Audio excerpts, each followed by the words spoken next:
Let's talk about smartphones. A smartphone is a small computer you can carry.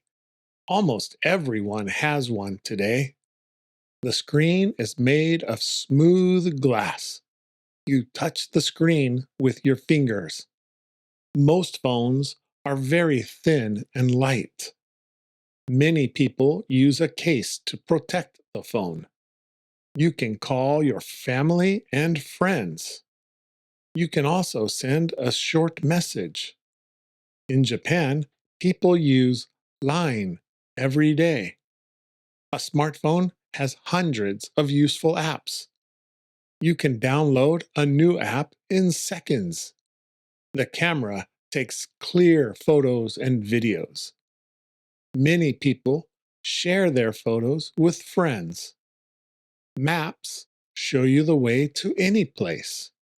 You can search for information online. Many people listen to music on the train. You can pay at a store with your smartphone. Some people use their smartphone instead of an IC card. The battery can last all day, but you need to charge your phone every night. Some people carry a charger in their bag. New smartphones are quite expensive. A broken screen is a common problem. Some people spend too much time on their phone. It is nice to put your phone down sometimes. A smartphone keeps us close to family and friends.